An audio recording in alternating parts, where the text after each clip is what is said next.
Hi everyone! Welcome back to another Rock County Public Health Department COVID-19 question and answer video.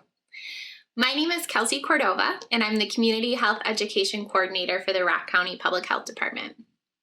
This week's topic is all about the level of risk for getting COVID-19 from different activities. We'll be talking about things that increase your risk of getting sick, the risk level of some common activities, and some things to think about if you need to travel.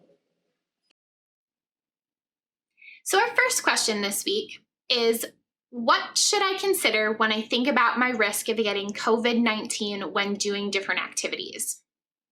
So there are a couple of things to think about each time you leave your home to assess the risk.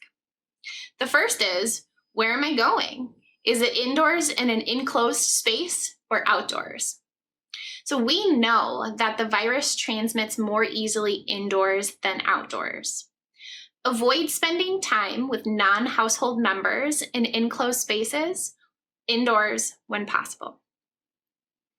The second thing to think about is the duration of your interactions with other people. The longer that you are exposed to someone with the virus, the more likely it is that you'll catch it from them. Keep your interactions with non-household members as brief as possible. The third thing to consider in your risk assessment is the number of people around you, especially crowds. We know that the more people in any one place at the same time, the higher the risk that someone will be contagious and will spread it to multiple other people. Avoid exposure to crowded places and wear your cloth face covering anytime that physical distancing might be difficult. The fourth consideration in terms of risks from certain activities is forceful exhalation involved in this activity? So we have learned that more virus is exhaled with more forceful exhalation. So this just means that singing, yelling, coughing, or sneezing are likely to spread the virus more. Bars, exercise classes, and choir practices have been super spreader events nationwide for this virus because of the forceful exhalation of singing, yelling, and exercising in enclosed spaces. So our second question today is, what are some lower risk activities I can do? So based on what I just mentioned, some low-risk activities include running, walking, or biking outside, alone or with a household member, picking up takeout food, or having your items delivered to your home. Some activities that are a little riskier and considered low to medium risk include grocery or retail shopping while wearing a cloth face covering and distancing from others, and outdoor distance sports like tennis or golf. So I also wanted to mention some common activities that are even higher in risk level.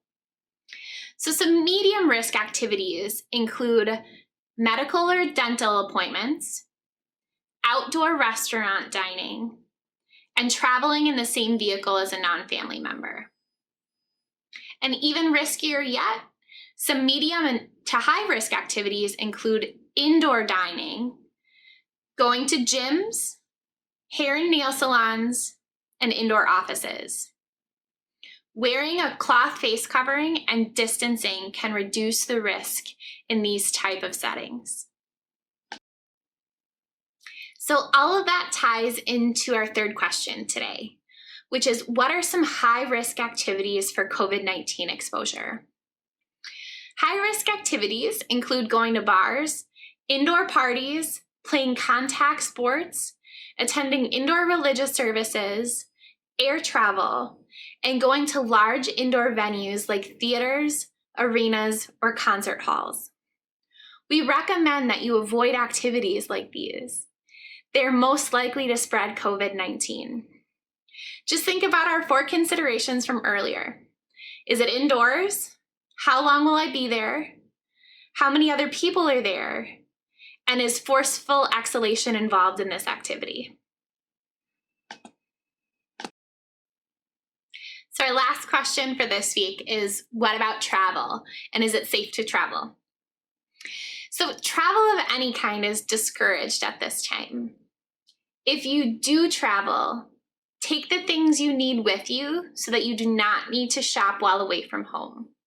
Also, consider how you're getting to, around once you're there, and back from your destination.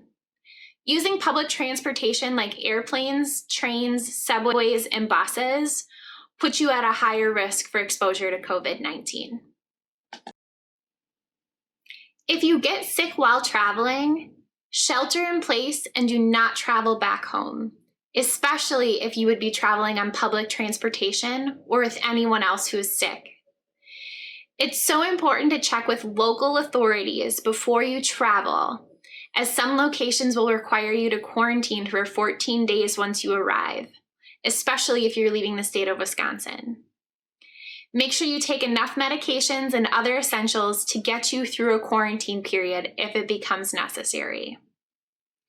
If you travel to a location with wide community spread transmission of this virus, please self-quarantine for 14 days after you return home.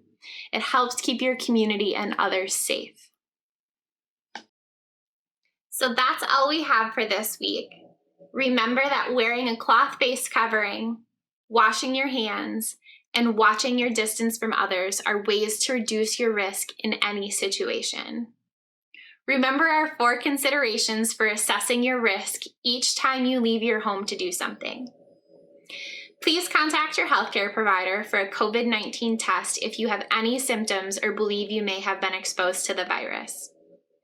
Be sure to submit your questions to the email address covid19.questions@co.rock.wi.us, and we'll answer them in an upcoming video. Stay healthy, stay safe, and help do your part to keep our whole community safe and healthy too.